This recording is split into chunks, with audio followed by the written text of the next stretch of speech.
అందరికీ నమస్కారం అండి. చాలామంది కాశీయాత్రకు వెళ్తూ ఉంటారు. కాశీ వెళ్ళి విశ్వేశ్వరుని దర్శించినట్లయితే సర్వపాపాలు తొలగిపోతాయని, పరమేశ్వరుని యొక్క అనుగ్రహం లభిస్తుందని, మరుజన్మ అనేది లేకుండా పోతుందని చాలామంది నమ్ముతుంటారు. అందువలన జీవితంలో ఒక్కసారైనా తమ జీవితం చరమాంకంలో తప్పకుండా కాశీ దర్శించాలి అనుకుంటారు. అయితే కాశీ వెళ్ళడం కంటే ముందు దర్శించాల్సిన ఇంకొక క్షేత్రం ఉంది. దానినే కుండలేశ్వరము అంటారు. ఈ కుండలేశ్వరం ఎక్కడ ఉంది? దీని యొక్క ప్రత్యేకత ఏంటో ఇప్పుడు మనం ఈ వీడియోలో తెలుసుకుందాము. ముందుగా ఒక చిన్న రిక్వెస్ట్ అండి. మీరు గనక మా ఛానల్ మొదటిసారి చూస్తున్నట్లయితే వెంటనే సబ్స్క్రైబ్ చేసుకోండి. పక్కనే ఉన్న బెల్ ఐకాన్ని యాక్టివేషన్ చేసుకుంటే మేము పెట్టే వీడియోలన్నీ కూడా మీకు ముందుగానే నోటిఫికేషన్గా వస్తాయి.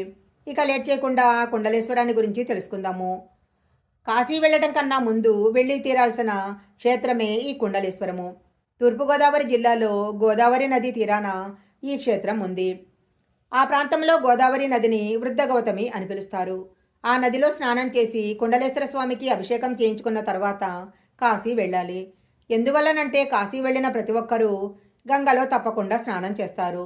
అప్పుడు గంగానది మనం చేసిన పాపాలు తాను స్వీకరించి మనల్ని పుణ్యాత్మలను చేస్తుంది.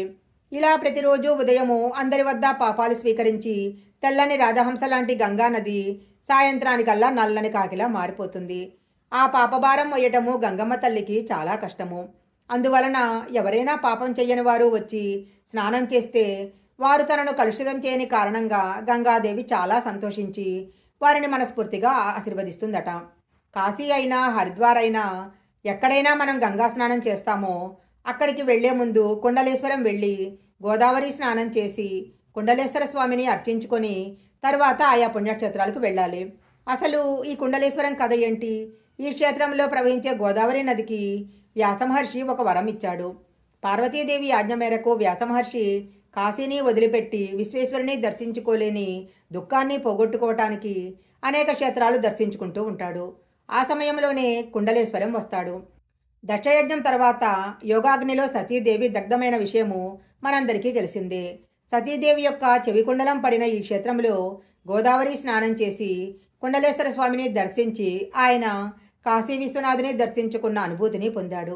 అప్పుడు ఆయన ఇక్కడ ప్రవహించే గోదావరి నదికి ఒక అపూర్వమైన వరం ఇచ్చాడు. భారతదేశంలో ప్రవహించే ప్రతి ఒక్క నదికి 12 సంవత్సరాలకు ఒకసారి పుష్కరాలు వస్తాయి. ఆ పుష్కరాల సమయంలో నదీ స్నానం చేసిన వారు పాప విముక్తులు అవుతారు. అయితే ఈ కుండలేశ్వర క్షేత్రంలో ప్రవహించే గోదావరి పాయకు మాత్రము ప్రతిరోజు పుష్కరాలే అని వ్యాసమహర్షి వరం ఇచ్చాడు.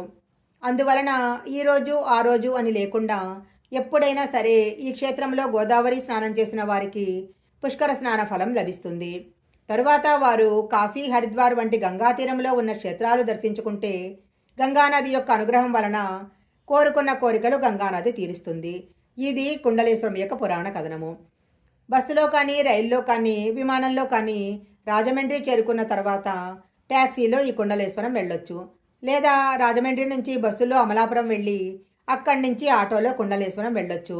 కుండలేశ్వరం చేరుకొని గోదావరి స్నానం చేసి కుండలం ఆకారంలో ఉన్న శివలింగాన్ని దర్శించుకొని పూజలు చేసుకోవాలి.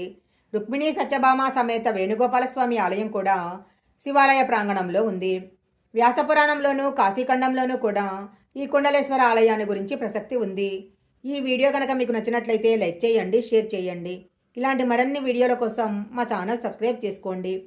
పక్కనే ఉన్న బెల్ ఐకాన్ని యాక్టివేషన్ చేసుకుంటే మేము పెట్టే వీడియోలన్నీ కూడా మీకు ముందుగానే నోటిఫికేషన్గా వస్తాయి. మరొక మంచి వీడియోతో మళ్ళీ కలుసుకుందాం.